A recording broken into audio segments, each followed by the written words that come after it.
स्वागत है इस ऑनलाइन क्लास में आप सभी का। आज हम पढ़ने जा रहे हैं 12 फरवरी करंट अफेयर्स, जो आपके एग्ज़ाम में जैसे UPSC, state PCS, PPSC, UPPCS, RPSC, MPPCS, JPSC, SSC, CGL, railway, banking, CDS, NDA आदि सभी एग्ज़ामों के लिए प्रतियोगी परीक्षाओं के लिए बेहद ही महत्वपूर्ण है। मैं आपको इस क्लास में सीधे एग्ज़ाम ओरिएंटेड और आसान भाषा में कॉन्सेप्ट समझाऊंगा ताकि आप रिवीजन के समय जल्द ही याद कर सकेंगे। आज का टॉपिक बहुत ही इंटरेस्टिंग है, जो करंट अफेयर्स है। इसे समझने के बाद आप एग्ज़ाम में 100% कॉन्फिडेंट फील करेंगे। तो चलिए शुरू करते हैं आज का करंट अफेयर। 12 फरवरी 2026 का करंट अफेयर्स, जो सभी ऑल कॉम्पिटिटिव एग्ज़ाम के लिए बहुत ही महत्वपूर्ण है। तो चलिए देखते हैं, जो यूपीएससी, स्टेट पीसीएस, आरपीसीएस, बीपीएससी आदि सभी एग्जामों के लिए महत्वपूर्ण है। पहला क्वेश्चन है, which of the flowing day is celebrated globally on फरवरी 12, यानी निम्नलिखित में से कौन सा दिन 12 फरवरी को विश्व स्तर पर मनाया जाता है। तो इनमें से कौन सा दिन है जो 12 फरवरी को विश्व स्तर पर मनाया जाता है। तो ऑप्शन 1 में है विश्व रेडियो दिवस, ऑप्शन बी में है अब्राहम लिंकन बर्थडे यानी अब्राहम लिंकन का जन्मदिन, ऑप्शन सी में है अंतर्राष्ट्रीय मातृभाषा दिवस, ऑप्शन डी में है राष्ट्रीय विज्ञान दिवस। तो इनमें से जो कौन सा जो 12 फरवरी को विश्व स्तर पर मनाया जाता है, तो इसका आंसर हो जाएगा ऑप्शन ए सही हो जाएगा। अब्राहम लिंकन, जो अब्राहम लिंकन का जन्मदिन के रूप में मनाया जाता है, 12 फरवरी को विश्व स्तर पर मनाया जाता है, जो अब्राहम लिंकन के जन्मदिन पर आज मनाया जाता है 12 फरवरी को। चलिए देखते हैं इसके बारे में। तो 12 फरवरी को 16वें राष्ट्रपति अब्राहम लिंकन के जन्मदिन के रूप में मनाया जाता है, जो ऑप्शन बी सही है।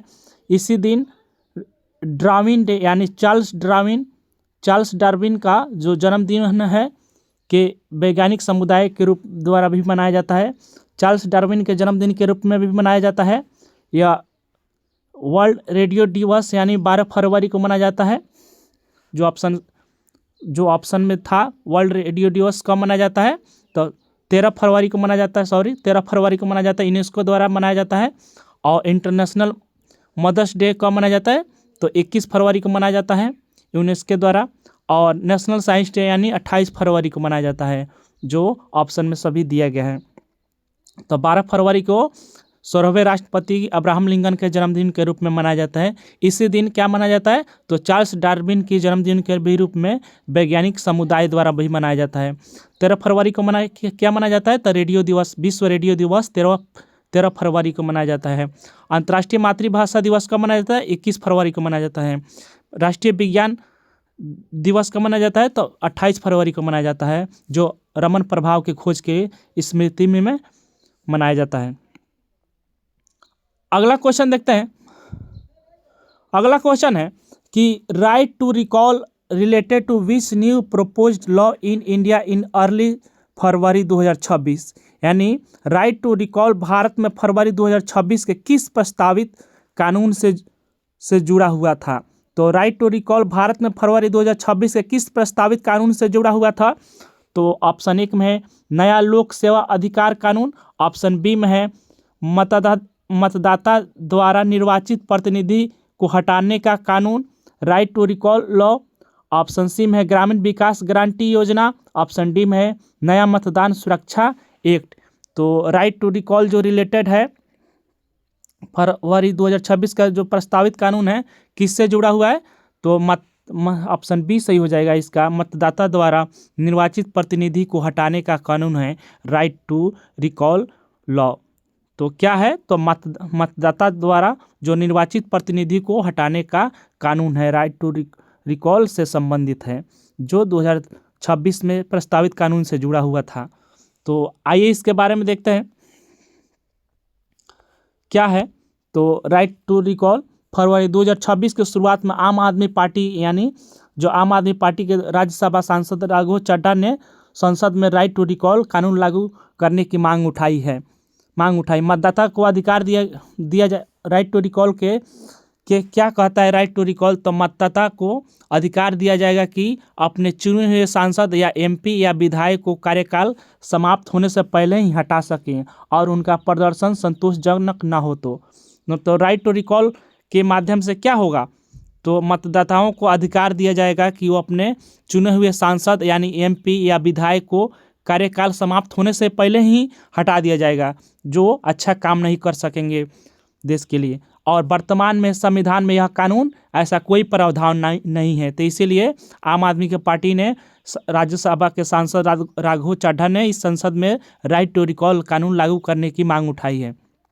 इसका उद्देश्य क्या है? तो इसका उद्देश्य क्या है? लोकतांत्रिक जवाबदेही यानी डेमोक्रेटिक अकाउंटेबिलिटी को मजबूत करना है ताकि जनप्रतिनिधि जनता के प्रति अधिक जिम्मेदार बना रहे।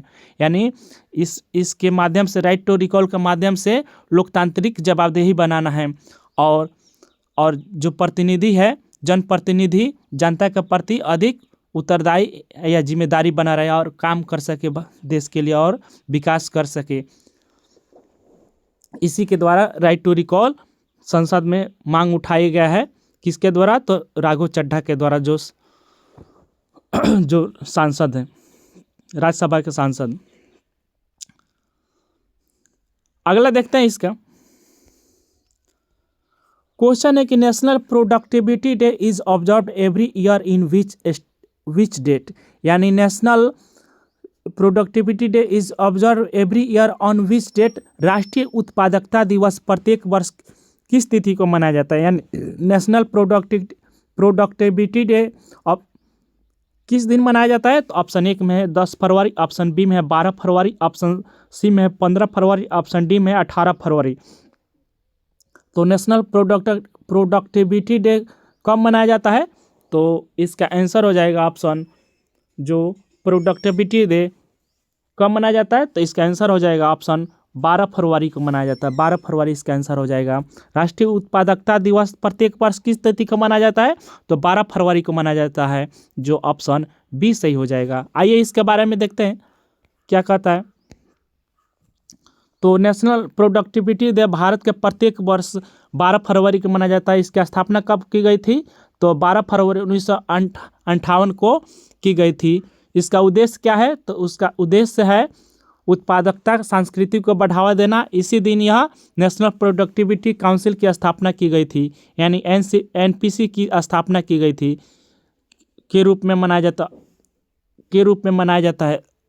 उत्पादकता यानी प्रोडक्टिविटी के महत्व को बढ़ाने के लिए यह दिवस मनाया जाता है। यह किससे जुड़ा है? तो नेशनल प्रोडक्टिविटी वीक यानी 12 से 18 फरवरी तक यह चलेगी। यानी इसमें विभिन्न गतिविधियाँ चलाई जाएगी जैसे सेमिनार, जागरूकता कार्यक्रम होते हैं ताकि इफिशियंसी, इनोवेशन और कॉम्पिटिटिवनेस और क्वालिटी में सुधार को बढ़ावा दिया जा सकेगा। तो यह कब मनाया जाता है? नेशनल प्रोडक्टिविटी डे तो 12 फरवरी को मनाया जाता है। तो इसकी स्थापना पहली बार कब की गई थी? 12 फरवरी 1958 को स्थापना की गई थी। तो इसकी स्थापना यानी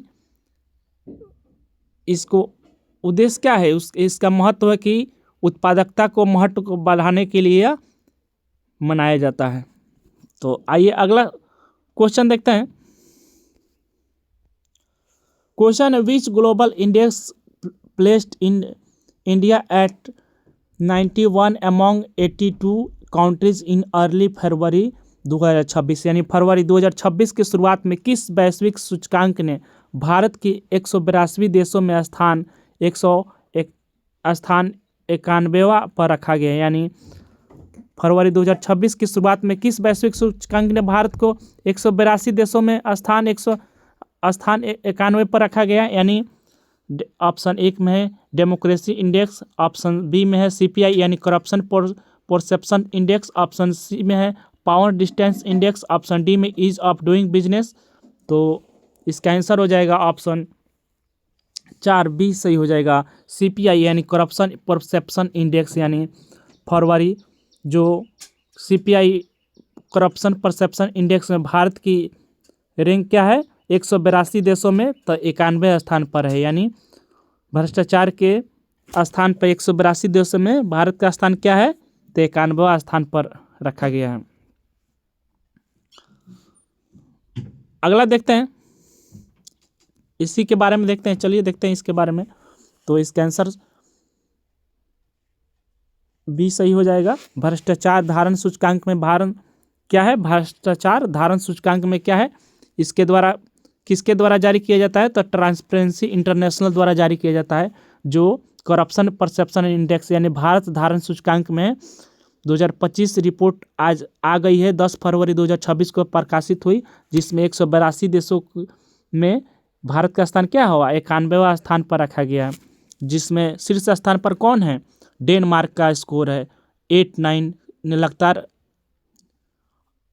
89 स्कोर ने लगातार 8वीं बार टॉप किया, यानी यह डेनमार्क क्या है 8वीं बार से टॉप किया है। तो आइए अगला देखते हैं।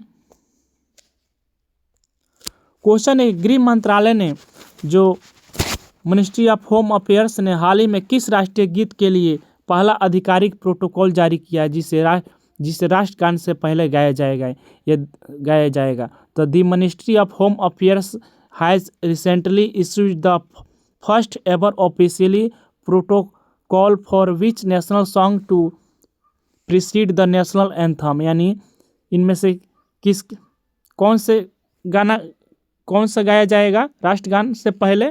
तो ऑप्शन ए में सारे जहां से अच्छा, ऑप्शन बी में वंदे मातरम, ऑप्शन सी में है माँ तुझे सलाम, ऑप्शन डी में जन गण मन जो पूर्ण संस्करण होगा। तो इसका आंसर हो जाएगा ऑप्शन वंदे मातरम गाया जाएगा। यानी गृह मंत्रालय ने हाल ही में जारी किया है कि राष्ट्रीय गीत के पहला आधिकारिक प्रोटोकॉल जारी किया जाएगा और राष्ट्रीय गान से पहले गाया जाएगा वंदे मातरम गाया जाएगा। आइए इसके बारे में देखते हैं। कह रहा है कि भारत के गृह मंत्रालय ने मिनिस्ट्री ऑफ होम अफेयर्स ने राष्ट्रीय गीत के वंदे मातरम के लिए पहला आधिकारिक प्रोटोकॉल यानी गाइडलाइंस जारी किया है। इसके अनुसार क्या होगा, तो सरकारी और औपचारिक कार्यक्रमों में वंदे मातरम या जो 6 छंदों में लगभग कितने मिनट तक गाया जाता है वंदे मातरम, तो 3 मिनट जो 10 सेकेंड गाया या बजाया जाएगा। जब वंदे मातरम में राष्ट्रीय दोनों में से कार्यक्रम प्रस्तुत किए जाते हैं तो पहले वंदे मातरम गाना गाया जाएगा, उसके बाद जन गण मन गाया जाएगा। तो अब क्या गाया जाएगा, जो भी मतलब कोई भी राष्ट्रीय कार्यक्रम सरकारी हो या औपचारिक कार्यक्रम होंगे, सबसे पहले क्या गाना गाया जाएगा, तो जन गण मन के बाद पहले अब वंदे मातरम गाया जाएगा, अब उसके बाद तब जन गण मन गाया जाएगा। तो इससे श्रोता दर्शक के दौरान खड़े होकर ध्यान मुद्रित में रहेंगे। यह किस पे लागू होता है, तो राष्ट्रपति राज्यपाल के आगमन प्रस्थान या ध्वजारोहण या राष्ट्रपति के संबोधन आदि औपचारिक अवसरों पर लागू होता है। इसका उद्देश्य क्या है, तो राष्ट्रीय गीत की गरिमा और एकरूपता और सम्मान सुनिश्चित करना है। यह कब की गई थी, तो वंदे मातरम की 150वीं वर्षगांठ की उत्सव पर किया गया था। तो अब कोई भी सरकारी या औपचारिक कार्यक्रम होंगे तो जनगण के पहले अब वंदे मातरम गाना गाया जाएगा। तो उम्मीद करते हैं कि आपको सेशन समझ आ गया होगा, एक क्वेश्चन समझ आ गया होगा। तो सेशन को लाइक कीजिए और सब्सक्राइब कीजिए और चैनल को शेयर भी कीजिए ताकि टीम को मोटिवेट मिले। आइए अगला क्वेश्चन देखते हैं। अगला क्वेश्चन है कि which organization recently release the world economic outlook 2026 report, यानी किस संगठन ने हाल ही में विश्व आर्थिक आउटलुक 2026 की रिपोर्ट जारी की है। यानी इनमें से किस संगठन ने हाल ही में विश्व आर्थिक आउटलुक 2026 की रिपोर्ट जारी की है। तो ऑप्शन 1 में वर्ल्ड बैंक विश्व बैंक, ऑप्शन बी में है IMF, ऑप्शन सी में WTO, ऑप्शन डी में विश्व आर्थिक मंच यानी WEF। तो किस संगठन ने हाल ही में विश्व आर्थिक मंच यानी विश्व आर्थिक आउटलुक 2026 का रिपोर्ट जारी किया है। तो इसका आंसर हो जाएगा ऑप्शन IMF ने हाल ही में जारी किया है। जो किस संगठन ने हाल ही में विश्व आर्थिक आउटलुक 2026 का रिपोर्ट जारी किया है? तो IMF ने जारी किया है। ऑप्शन बी सही हो जाएगा, इसका आंसर हो जाएगा ऑप्शन बी। आइए इसके बारे में देखते हैं। तो जो इसका आंसर IMF बी सही हो जाएगा। जो वर्ल्ड इकोनॉमिक आउटलुक एक प्रमुख रिपोर्ट है जिसे अंतर्राष्ट्रीय मुद्रा कोष द्वारा IMF द्वारा हर साल जारी किया जाता है।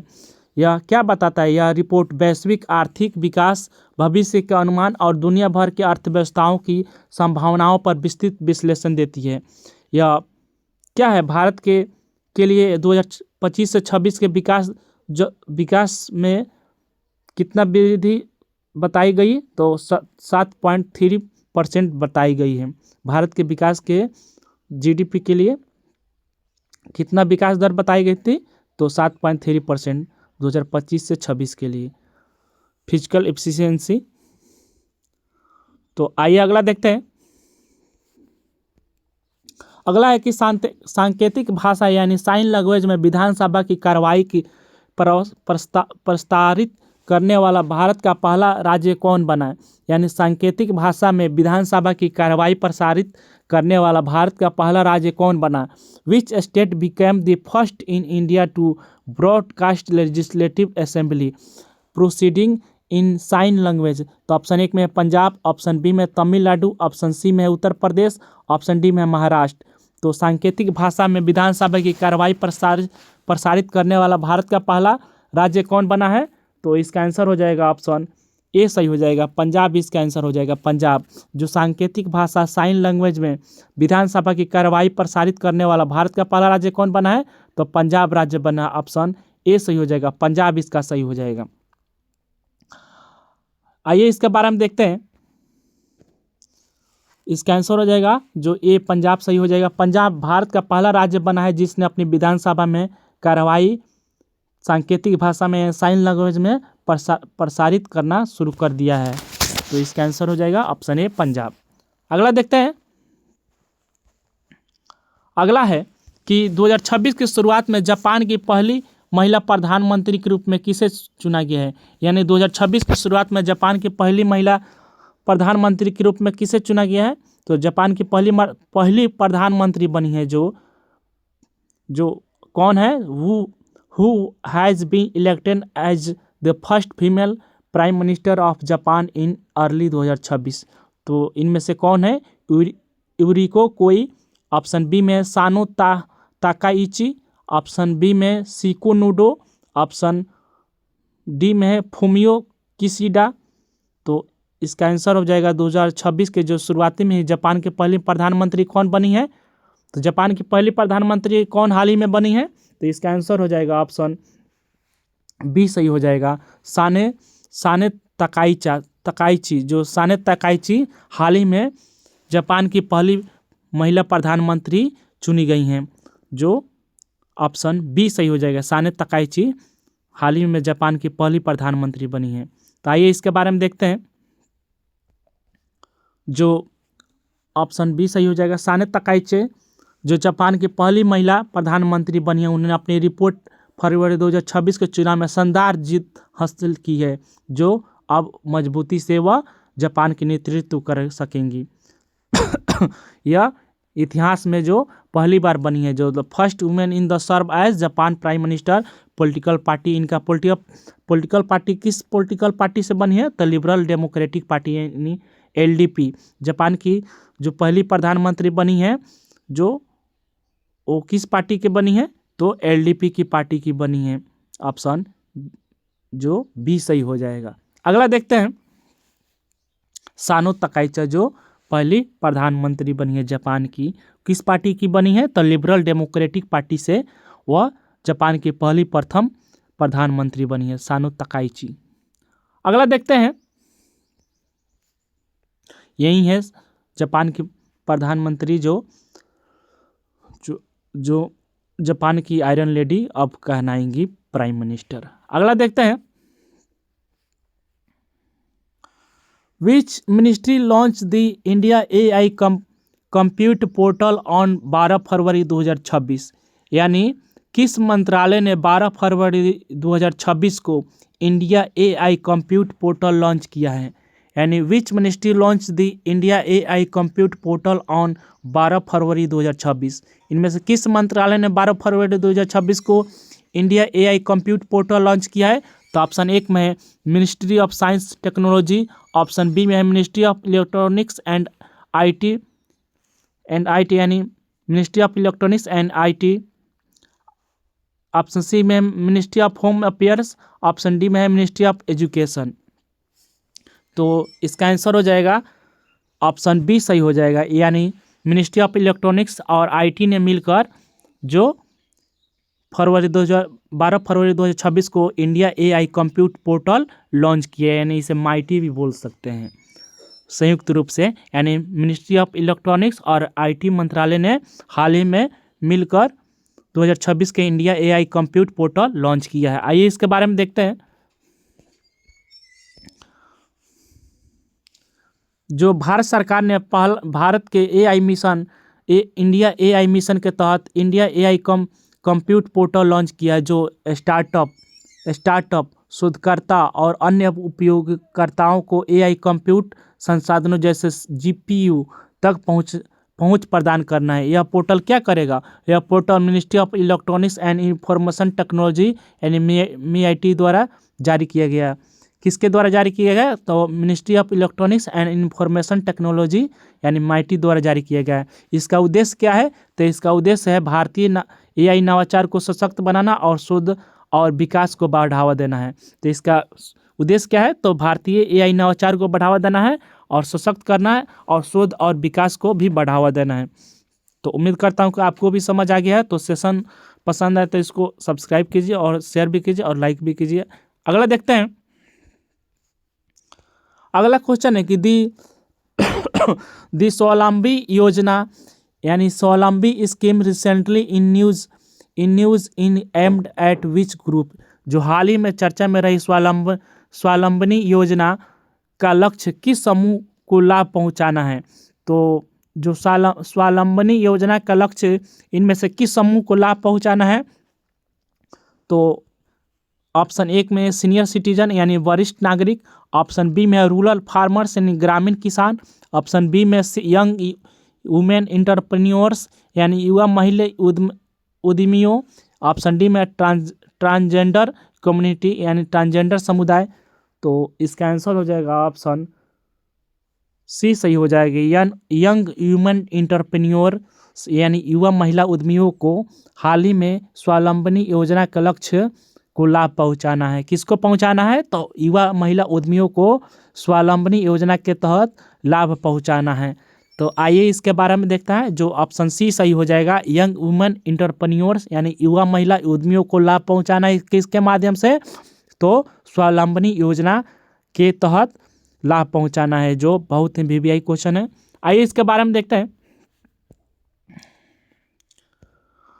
कह रहा है कि स्वावलंबनी योजना एक महिला उद्यमियों कार्यक्रम है जिसका लक्ष्य महिलाओं को विशेषकर उच्च शिक्षा संस्थानों में पढ़ने वाली छात्राओं को व्यवसाय शुरू करने, कौशल को हासिल करने, प्रशिक्षण देने, मार्गदर्शन करने और संसाधन उपलब्ध कराने के लिए सशक्त बनाना है। तो क्या करना है? स्वावलंबनी योजना का उद्यम का लक्ष्य क्या है? तो व्यवसाय शुरू करना है, कौशल को हासिल करना है, प्रशिक्षण देना है, मार्गदर्शन और संसाधन उपलब्ध कराने के लिए सशक्त बनाता है। किसके तहत? स्वावलंबनी योजना के तहत। यह पायलट क्षेत्र है जो असम में, मेघालय में, मिजोरम में और उत्तर प्रदेश और तेलंगाना में आदि में राज्यों में शुरू किया जा रहा है। जो इसका आंसर हो जाएगा ऑप्शन सी सही हो जाएगा, यंग वुमेन इंटरप्रेन्योर्स युवा महिला उद्यमी है। अगला देखते हैं।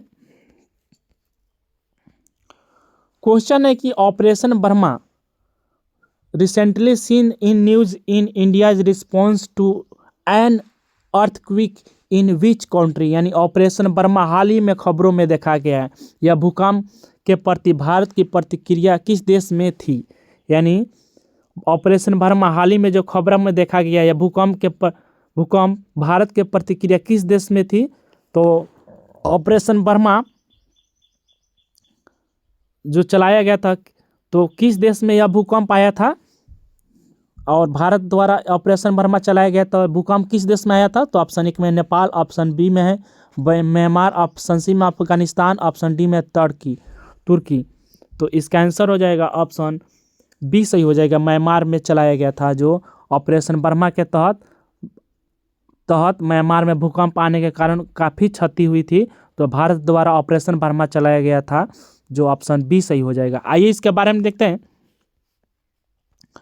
ऑपरेशन बर्मा भारत द्वारा शुरू किया गया था। तत्काल यह राहत और बचाव मिशन था। यह म्यांमार में आने वाले भूकंप के बाद शुरू किया गया। जो भूकंप आया था क्या, तो म्यांमार में आया था। तो किसके द्वारा शुरू किया गया था? तो भारत द्वारा ऑपरेशन बर्मा शुरू किया गया था। तो किस लिए? तो राहत और बचाव मिशन था, जो भारत ऑपरेशन के तहत एनडीआरएफ, वायुसेना, नौसेना, चिकित्सा आदि टीमें भेजी ताकि राहत और बचाव कार्यों की सहायता दी जा सके। यह सामग्री, बचाव उपकरण, चिकित्सा सुविधाएं और विशेषज्ञ दलों द्वारा भेजेगा। यह डीडी न्यूज में प्रकाशित हुआ था, प्रकाशित लिया गया है यह न्यूज। तो अगला देखते हैं।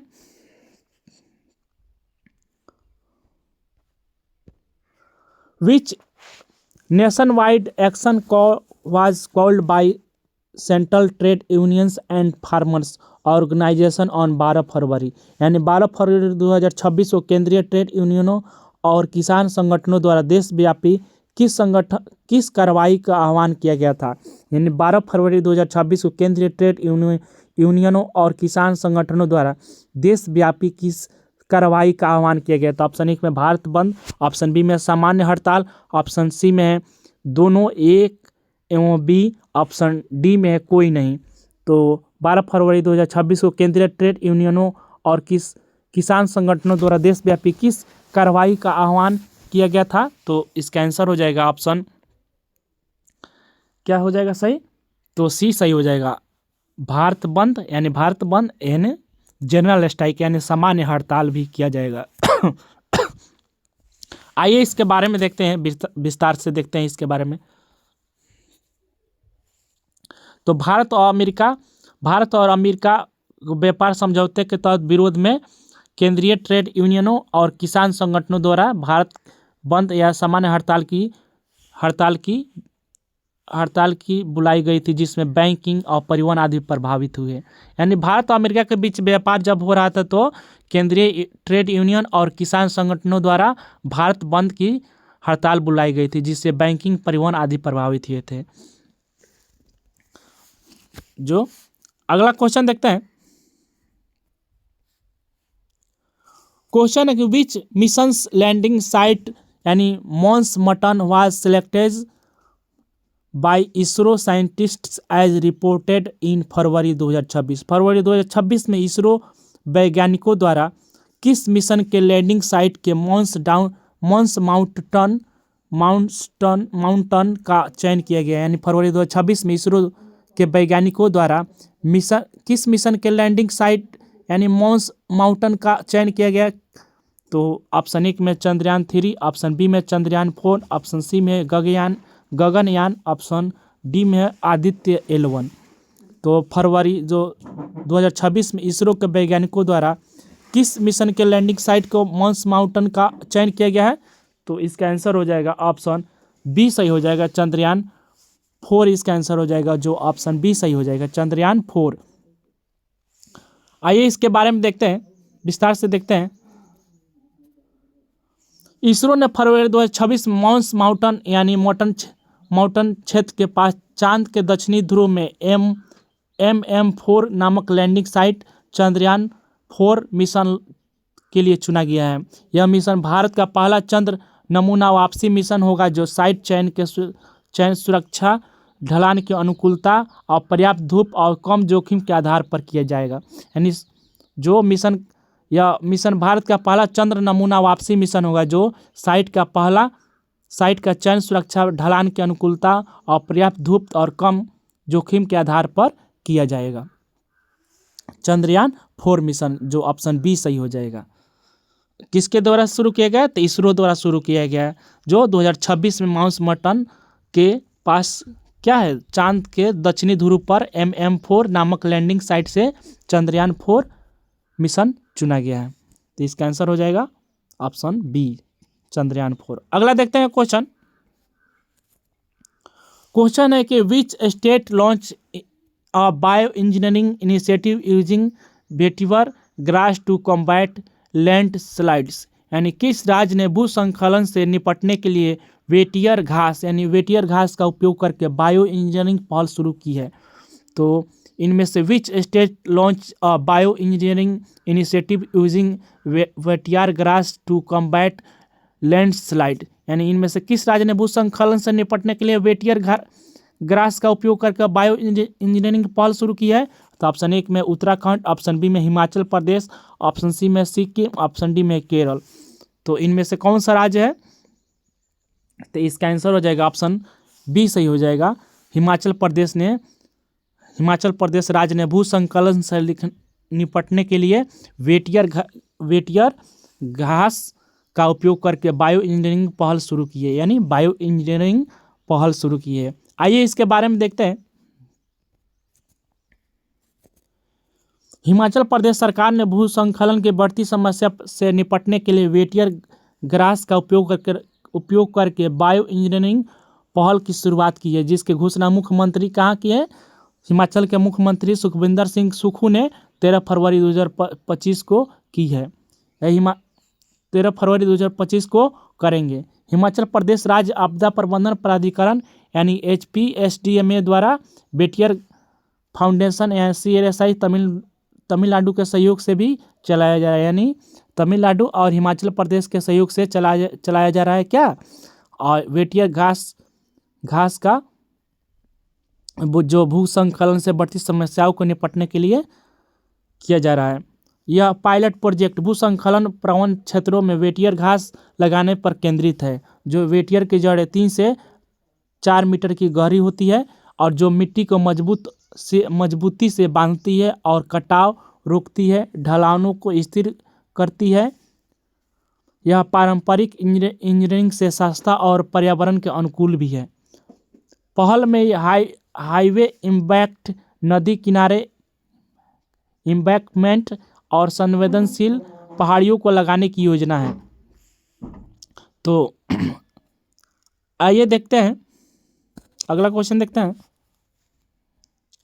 एशियाई इंडोर एथलेटिक्स 2026 में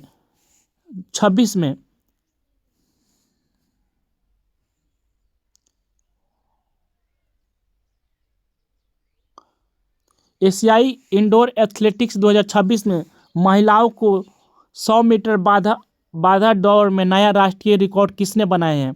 यानी एशियाई इंडोर एथलेटिक्स 2026 में महिलाओं की 100 मीटर की बाधा दौड़ में नया राष्ट्रीय रिकॉर्ड कौन बनाया है? तो who set a new national record in women's 100 metres hurdles at the Asian indoor athletics 2026। तो ऑप्शन 1 में है द्युति चंद, ऑप्शन बी में ज्योति याराजी, ऑप्शन बी में हिमा दास, ऑप्शन डी में है PT उषा। तो एशियाई इंडोर एथलेटिक्स 2026 में महिलाओं की 100 मीटर बाधा दौड़ में नया राष्ट्रीय रिकॉर्ड किसने बनाया है? तो इसका आंसर हो जाएगा ऑप्शन बी सही हो जाएगा, ज्योति एराजी ऑप्शन बी सही हो जाएगा। ज्योति एराजी ने हाल ही में एशियाई इंडोर एथलेटिक्स 2026 में महिलाओं की 100 मीटर की बाधा दौड़ में नया राष्ट्रीय रिकॉर्ड बनाया है। ऑप्शन बी सही हो जाएगा। आइए इसके बारे में देखते हैं। ज्योति एराजी ने एशियाई इंडोर एथलेटिक्स चैंपियनशिप 2026 में जो 12वीं संस्करण हुआ था, कौन सा संस्करण हुआ था? 12वीं संस्करण हुआ था। कहाँ हुआ था? तो चीन में हुआ था। तियानजिन के तियानजिन शहर के चीन देश में हुआ था।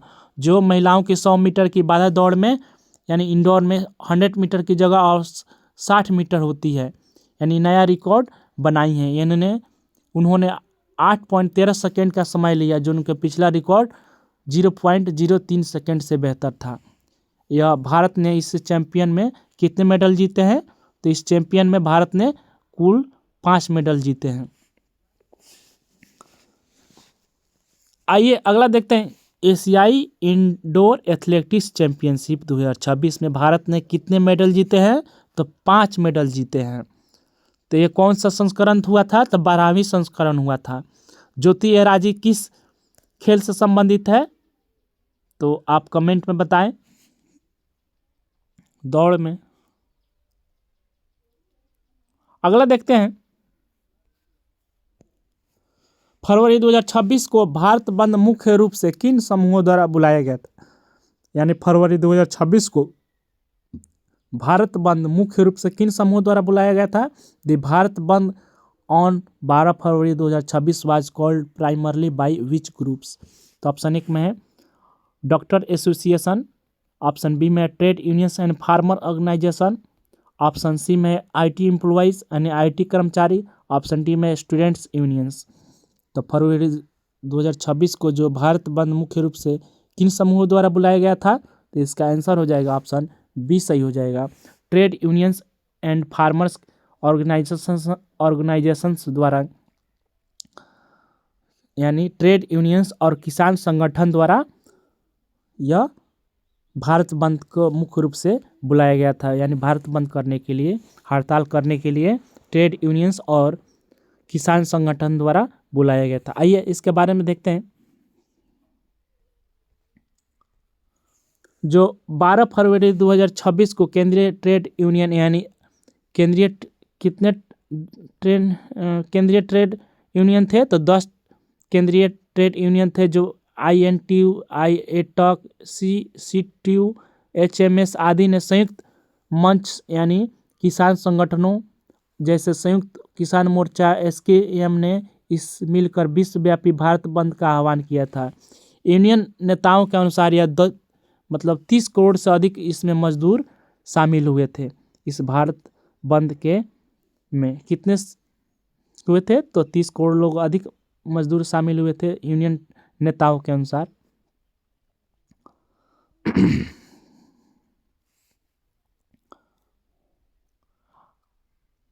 12 फरवरी 2026 को भारत बंद का आह्वान किए थे। आइए इसके बाद अगला क्वेश्चन देखते हैं। तो सेशन यहीं पर समाप्त होता है। तो आप सेशन आप लोगों को कैसा लगा कमेंट में ज़रूर बताएं। तो थैंक यू, मिलते हैं एक नए सेशन के साथ। तो चैनल को लाइक कीजिए और सब्सक्राइब कीजिए और शेयर भी कीजिए, ताकि टीम को मोटिवेट मिले और आप सभी का प्यार बना रहे और सपोर्ट भी कीजिए। बस इतना ही आज के लिए। सारे पॉइंट्स एग्ज़ाम के लिए बहुत ही आपके एग्ज़ाम में आ सकते हैं, डायरेक्ट ही आ सकते हैं। जो रेगुलर रिवीजन करते रहिए और मॉक टेस्ट भी लगाइए। आपको प्रेजेंटेशन कैसा लगा, पसंद आए तो लाइक कीजिए और शेयर कीजिए। और अगले सेशन में मिलते हैं। बहुत बहुत धन्यवाद।